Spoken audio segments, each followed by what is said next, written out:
Welcome to The Explainer. We're here to take complicated subjects and make them super clear, giving you insights you can actually use. You know that feeling, right? You're staring at an email draft, and that little bit of doubt creeps in. Is this message clear? Does it sound professional? Is it actually going to get the job done? We've all been there. Well, today, we're going to turn that doubt into pure confidence. Because as our source material points out, we're talking about the absolute lifeline of your business. This stuff is critical. So, let's start with the big question. Why is getting this rate so important? Why does it really, truly matter? Think about it like this. A business without good communication is kind of like trying to build a house without a blueprint. Yeah, you've got all the pieces, the wood, the nails, the workers, but nobody knows how it all fits together. Good communication is that blueprint. It stops those little misunderstandings from turning into huge, costly problems later on. And check out these benefits. It goes way beyond just sounding professional. When you nail communication, it has a real-world impact. You build stronger relationships so people actually want to stick around. You cut out confusion, which means everyone gets more done. And all of that, every single bit, leads straight to happier customers and a healthier bottom line. Okay, so if communication is our blueprint, how do we start building? Well, the trick is to see every message not as a task, but as a specific tool in your toolkit. Knowing which tool to pull out for which job, that's where the real skill comes in. So the first thing you've got to figure out is, who are you talking to?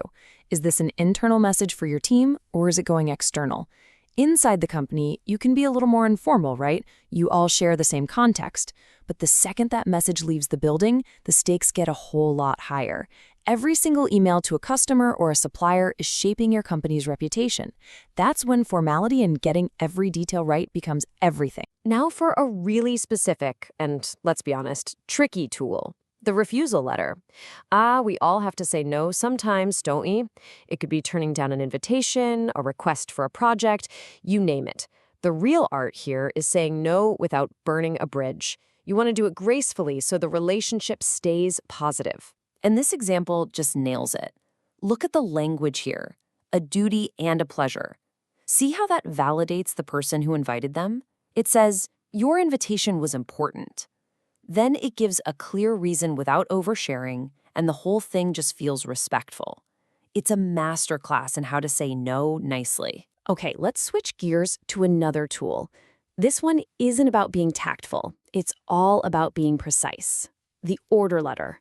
And this isn't just about old-school paper letters. The rules here apply to any time you're confirming a transaction. Any ambiguity can cause huge headaches and really damage trust. So this is where you absolutely cannot afford to be vague. No hidden fees, no fuzzy descriptions. Every single detail, we're talking exact quantities, product codes, payment terms, delivery dates. It all has to be crystal clear. Getting this right from the start is a massive opportunity to show that your business is reliable and trustworthy. All right, we've got our tools. But how do you use them to actually convince someone to do something? Let's do a little mini masterclass on persuasion, using the classic sales letter as our guide. This is all about driving action. You can use this 4-step process for almost any message where you need to be persuasive. Step 1, you gotta grab their attention, fast. You've only got a few seconds. Step 2, create desire. Paint a picture of how much better their life will be. But just wanting something isn't enough. So step 3, you win their trust with cold hard proof, facts, testimonials, you name it. And finally, and this part is so important, step 4, you tell them exactly what to do next and give them a reason to do it right now. Okay, let's pull all this into the world we actually live in. Most of our communication isn't on fancy letterhead, it's on a screen. So let's talk about the tool we all use hundreds of times a week, email. Now, these rules aren't just about being polite. They're about being effective and respecting other people's time. A good subject line gets your email read. A quick proofread saves you from looking careless.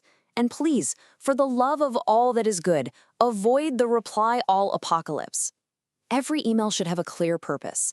It helps people understand what you need so they can actually act on it. So as we start to wrap this up, let's tie all of these ideas back to what's really at stake here. Because it's not just about the words on the page or on the screen. It's about what those words say about you. Just let that one sink in for a second. Every single message you send out, Every email, every Slack message, every official letter. It's not just carrying your thoughts, it's carrying an image of you, of your team, and of your entire company. A messy, unclear email? It suggests a messy, unclear company. A sharp, professional one suggests a sharp, professional operation. So here's the takeaway. The next time your finger is hovering over that send button, just pause for a second. Ask yourself, what does this message say about me? About us? Taking that one extra moment to reflect, that can make all the difference in the world.